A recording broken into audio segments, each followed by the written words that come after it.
Sir सर्वप्रथम आपल्याला control room मार्फत कॉल येतो. त्या कॉलनुसार आम्ही माजलगाव शहर येथे पोहोचलो असता घटनास्थळी आम्हाला ॲडव्होकेट जगताप यांचं घर होतं, जिथं की कपाटातील वस्तू तितरबितर केलेल्या दिसल्या व तेथील एका सोन्याच्या दागिने ठेवण्याचा पाऊच होता, ज्यामध्ये त्यांचा ऐवज होता. त्या ऐवजाच्या जो सोन्याचा पाऊच होता त्याचा वास श्वान टोरस यास दिला असता. श्वान टोरसने वासावरून घरातून वर गच्चीवर जाऊन परत पुन्हा खाली येऊन दरवाजाकडे आल्या व तिथून समोर वास घेत घेत रस्त्याने पुढे जाऊन डावीकडे पश्चिमेस श्री माने यांचा वाडा होता. 2 वेळेस श्वान त्यांच्या दोन्ही दरवाजाकडे गेला. वाड्याला 2 दरवाजे होती. एका दरवाजाकडे गेला, पुन्हा दुसऱ्या दरवाजाकडे गेला. आम्हाला वाटलं त्या दिवशी खूप ऊन होतं, आम्हाला वाटलं एखाद्या सावलीमुळे तिकडे जात असेल. नंतर चौकशी केली असता तिथला एक मुलगा जो होता तो संशयित हालचाली करत होता. ते आमचे जे दुय्यम हस्तक होते त्यांनी आम्हाला कळवलं. दुबाले होते माझ्यासोबत, सुरेंद्र दुबाले यांनी सांगितलं.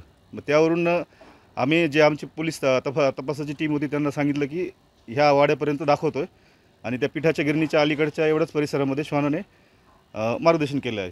तिथून पुढे मग तपासात IO सरांनी तिथं जाऊन तपास केला असता सदर आरोपी निष्पन्न झाला. श्वानाचं सर आपल्याला ज्या आपल्या शरीरावरील डेड सेल असतात, म्हणजे ज्या आपण त्याला म्हणू डेड सेलला काय म्हणू आपण त्याला पेशी, ज्या मृत पेशी असतात त्या रस्त्याने पडत असतात व त्या मृत पेशीचा वास घेऊन श्वान जसं आपण एक पक्षी दाणे टिपतो त्याप्रमाणे त्या मृत पेशीचा वास घेत घेत डॉग जिथपर्यंत त्याची लिमिट आहे, जोपर्यंत आरोपीने वाहनाचा वापर केला नाही तोपर्यंत तो त्या दिशेने तिथपर्यंत वास घेतो.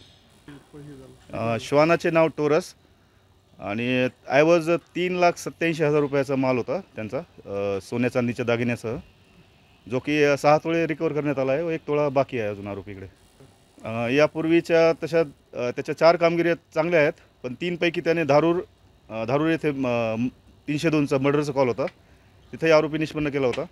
आणि पिंपळनेर झाल्यावर धारूर येथे एका शेततळ्यामध्ये डेड बॉडी होती, तिथून वास घेऊन डायरेक्ट आरोपी तिथे बाजूलाच बसलो होता, रडत बसलेला होता, रडण्याची ॲक्टिंग करत होता. तेव्हा तिथे जाऊन त्याने डायरेक्ट आरोपीवर झेप घेतली होती व नंतर थोडासा तपासाअंती मग आरोपी कबूल झाला की हो मीच केलं होतं. सुरुवातीला तो कबूल करत नव्हता, पण नंतर श्वानाने जरासं थोडंसं ॲग्रेशन दाखवल्यावर कबूल झाला होता.